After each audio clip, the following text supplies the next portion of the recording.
Shri Swami Samarth Austro remedies हबमध्ये आपले स्वागत आहे। आज मी तुम्हाला कार्तिक पौर्णिमेविषयी काही वेगळी किंवा नवीन माहिती सांगणार आहे, त्यामुळे आपला व्हिडिओ शेवटपर्यंत पहा। या दिवशी दिवे लावले जातात किंवा नदीच्या किनाऱ्यावर दिवे तरंगवण्याची पद्धत आहे किंवा सोडण्याची पद्धत आहे। याला दीपदान असे म्हटले जाते, हे आपल्या सगळ्यांना माहिती आहे। तुळशी विवाह हा देव उठणी एकादशीच्या दिवशी साजरा केला जातो, तर तुळशी विवाहाची सांगताही त्रिपुरारी पौर्णिमेला होते आणि याच दिवशी देव दिवाळी सुद्धा साजरी करण्यात येते। त्रिपुरारी पौर्णिमा म्हणजे तिमिराकडून तेजाकडे घेऊन जाणारा किंवा प्रकाशाची वाट दाखवणारा। कार्तिक स्वामींचे दर्शन या दिवशी घेणे अत्यंत शुभ किंवा फलदायी मानले गेलेले आहे। या दिवशी गंगा स्नान करावे, ब्राह्मणांना दीपदान द्यावे। त्रिपुर पौर्णिमेला भगवान शिवशंकर यांनी त्रिपुरासुराचा वध केला होता आणि म्हणूनच ते त्रिपुर अरी म्हणून त्रिपुरारी या नावाने ओळखले जातात। त्रिपुरासुराच्या वधाची एक आख्यायिका सांगितली जाते। तारकासुराच्या वधानंतर त्यांच्या 3 दैत्य पुत्रांनी ब्रह्मदेवाला कठोर तपश्चर्या करून प्रसन्न केले। थोरला तारकाक्ष, मधला विद्युन्माली आणि धाकटा कमलाक्षने ब्रह्मदेव प्रसन्न झाल्यावर त्यांच्याकडून अढळ अशा 3 अद्भुत स्थानांचा वर मागून घेतला।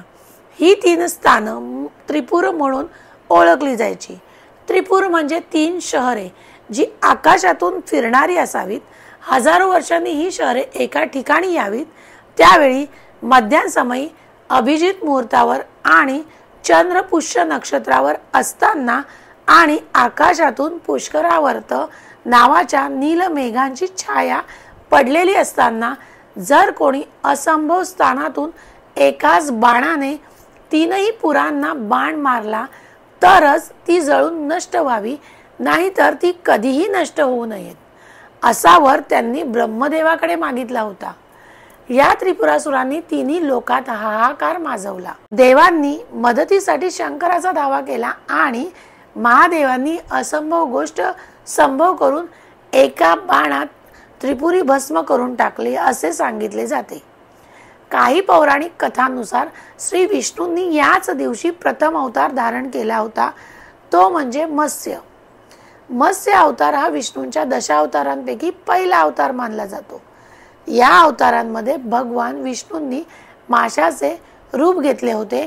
पुराणानुसार भगवान विष्णूंनी पृथ्वीला प्रलयापासून वाचविण्यासाठी मत्स्यावतार घेतला होता। 18 पुराणांमध्ये मत्स्य पुराणाचा समावेश आहे।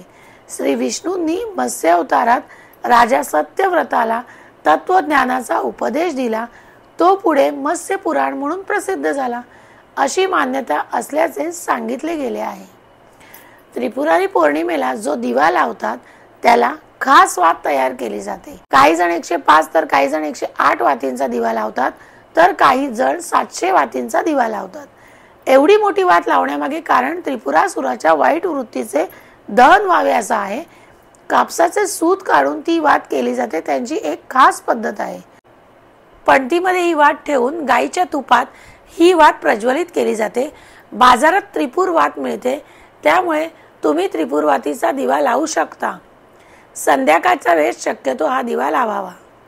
पौराणिक कथेनुसार भगवान शिवने त्रिपुरासूर नावाच्या राक्षसाचा वध केला, त्यामुळे देव या दिवशी गंगेच्या किनाऱ्यावर एकत्र येऊन दिव्यांचा उत्सव साजरा करतात, अशी मान्यता असल्यामुळे दीपदानाचे महत्त्व अधिक आहे। कार्तिक पौर्णिमेला दिवे दान करण्याचे फायदे म्हणजे अकाली मृत्यू टाळण्यासाठी कार्तिक पौर्णिमेला दिवेदान करावे। आपल्या मृतांच्या शांतीसाठी या दिवशी दिवेदान करावे। कार्तिक पौर्णिमेला दिवेदान केल्याने पितृदोषांपासून मुक्ती मिळते।